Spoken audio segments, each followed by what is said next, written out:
नमस्कार, आप देख रहे हैं टीपीवी न्यूज और मैं हूं आपके साथ आयुषी महर्षि। बुलेटिन की शुरुआत करेंगे इस वक्त की बड़ी खबरों के साथ। नागौर जिले के मकराना तहसील के वेरावल कस्बे को राजस्थान सरकार ने बजट में नगर पालिका गठन की घोषणा की थी। राजस्थान सरकार के स्वायत्त शासन विभाग ने अधिसूचना जारी कर ग्राम पंचायत वेरावल को तत्काल प्रभाव से चतुर्थी श्रेणी की नगर पालिका घोषित कर दिया था, लेकिन यहां पर नगर पालिका बनने के बाद से अब तक अधिशासी अधिकारी नियुक्त नहीं किया गया, जिसको लेकर स्थानीय निवासियों ने मुख्यमंत्री अशोक गहलोत के नाम उपखंड अधिकारी को ज्ञापन सौंपा है।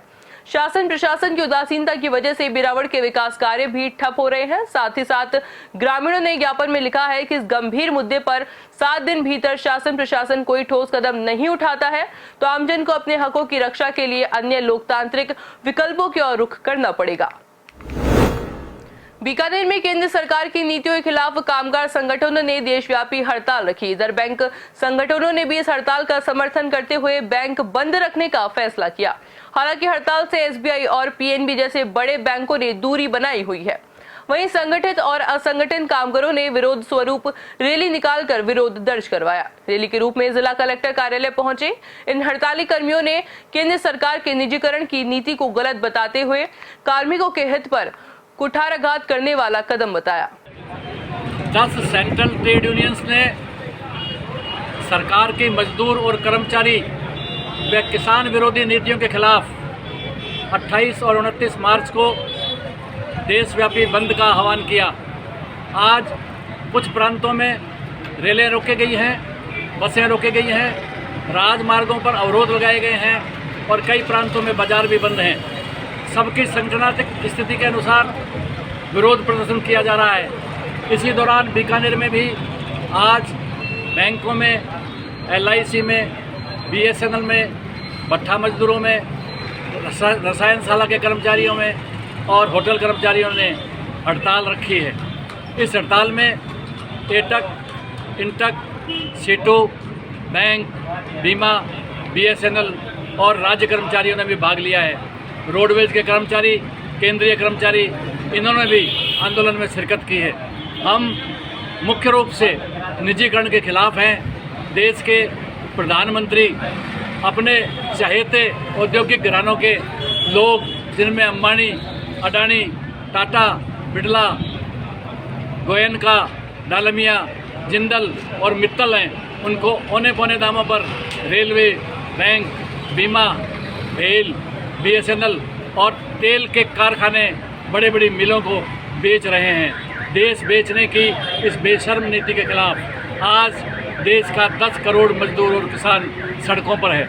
आने वाले समय में सरकार ने अपना ये रवैया नहीं बदला तो देश का बैंक कर्मचारी, बीमा कर्मचारी, राज्य कर्मचारी, केंद्र कर्मचारी सभी ट्रेड यूनियनों के झंडे तले अनिश्चितकालीन आंदोलन करेगा और इसका परिणाम देश की आम जनता को भी भुगतना पड़ेगा। मैं वाई के शर्मा, संयोजक, सेंट्रल ट्रेड यूनियंस संयुक्त संघर्ष समिति बीकानेर। ब्यावर के जवाजा थाना क्षेत्र जगपुरा पुलिया के पास 23 मार्च को मिले शव प्रकरण का पुलिस ने खुलासा कर दिया है। पुलिस ने ब्लाइंड मर्डर का खुलासा करते हुए प्रकरण में 2 आरोपियों को गिरफ्तार किया है। हत्याकांड का खुलासा करते हुए आईपीएस मेहरा ने बताया कि एक हत्यारा मृतक का दामाद है, जबकि दूसरा उस दामाद का दोस्त है। पूछताछ में आरोपियों ने अपने जुल्म को कबूल किया और बताया कि उसने अपने ससुर को 80,000 रुपए उधार दिए थे, जिसको वापस करने में वो टालम टोल कर रहा था और इसी के चलते आरोपियों ने अपने ससुर की हत्या कर दी। 23 तारीख को सुबह हमको 10 बजे के आसपास एक घटना मिली कि एक डेड बॉडी रोड के नीचे एक अंडरपास है उस पर पड़ी है। उस संदर्भ में हमारी टीम पहुंची। जब उसकी पहचान की गई तो प्रभु सिंह कालू मिले। वहाँ पे एविडेंस कलेक्शन के लिए हमने एफएसएल टीम को बुलाया, डॉग स्क्वाड बुलाया गया, एमओबी को बुलाया गया, प्लस सर्किल के जो 5 थाने हैं उनके स्पेशल टीम में थाना अधिकारियों को बुलाया गया। साथ ही साथ स्पेशल टीम्स गठित कर दी गई जो कि हर तरह से एविडेंस कलेक्ट कर पाएँ। इसी संदर्भ में ह्यूमन इंटेलिजेंस का भी बढ़िया प्रयोग किया गया, जिससे ये सामने आया कि काफ़ी लोग, सभी लोग ज़्यादातर परिवार के दाग में आए थे, लेकिन दामाद जो है वो दाग पे नहीं आए, जिससे उस पर संदिग्धता बढ़ी। उस संदर्भ में हमने जब और जानकारी निकाली तो यह भी तथ्य सामने आया कि एक स्कूटी थी जो कि रात को देखी गई थी। जिस दिन वो प्रभुलाल जी जो थे वो उसके बाद दिखे नहीं, तो उससे भी ये पता लगा कि वो स्कूटी दामाद की है, तो जिससे और शक बढ़ा। जिस अंदर में हमने जाके फिर दामाद को पकड़ा, उनसे जब विस्तृत पूछताछ की गई तो उसमें ये भी आया कि उनका एक दोस्त है जिसका नाम है विक्रम, वो भी इसके साथ इस षड्यंत्र में मिला हुआ था। जिन दोनों को जल्दी से जल्द पकड़ के हमने 5 दिन में इस मर्डर का खुलासा कर दिया है। इसमें हमारी सभी टीम का बहुत योगदान रहा। इसमें एक राजेंद्र कुमार जो बीट कांस्टेबल है उसका अहम भूमिका रही। उसके अलावा भवानी सिंह और जो मानवेंद्र जी SHO हैं थाना अधिकारी जवाजा, उनकी बहुत अच्छी भूमिका रही। एक टीम वर्क के थ्रू ये बहुत जल्दी खुलासा कर दिया गया। नोखा तहसील के दावा गांव में सादी वर्दी में गुंडों के साथ आकर घर में घुसकर घर पर बुजुर्गों और महिलाओं के साथ में मारपीट करने और स्त्री लज्जा भंग करने वाले पुलिसकर्मी के विरुद्ध मुकदमा दर्ज कर कानूनी कार्यवाही करने की मांग को लेकर भारतीय प्रजापति हीरोज ऑर्गेनाइजेशन का एक शीर्ष मंडल पुलिस अधीक्षक योगेश यादव से मिला। प्रतिमंडल ने SP से उक्त मामले में कार्रवाई करने की मांग की और बताया सादी वर्दी में आए इन लोगों के पास पुलिस विभाग का कोई ID कार्ड तक नहीं था और इसे अमानवीय घटना बताते हुए उक्त आरोपियों के खिलाफ एक्शन लेने की मांग की गई है। किशनगढ़ के गांधीनगर थाना क्षेत्र में अज्ञात कारणों के चलते एक विवाहित ने फांसी का फंदा लगाकर आत्महत्या कर ली। परिजनों की सूचना पर मौके पर पहुंची पुलिस ने शव को फंदे से उतारकर राजकीय अस्पताल की मोर्चरी में रखवाया। पुलिस आत्महत्या के कारणों की जांच में जुटी है। बता दें कि मृतक के पीहर पक्ष ने हत्या की आशंका जताई है। हमदर्द नगर की घटना है। विवाहिता के लिए भी सूचना मिली है कि एक विवाहिता ने फांसी लगाकर आत्महत्या कर ली, जिस पर मौके पर अनुसंधान गया था और बॉडी अभी मोर्चरी में रखवाई है। अभी उन्होंने FIR नहीं दी, जैसी FIR होगी अग्रिम कार्रवाई की जाएगी।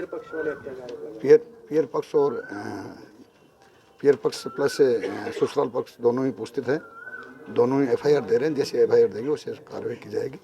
SDM साहब को भी मौके पर बुला लिया गया है, क्योंकि इसकी शादी को करीब 4-5 साल हुए हैं, इसलिए उनको मौके बुलाया गया है।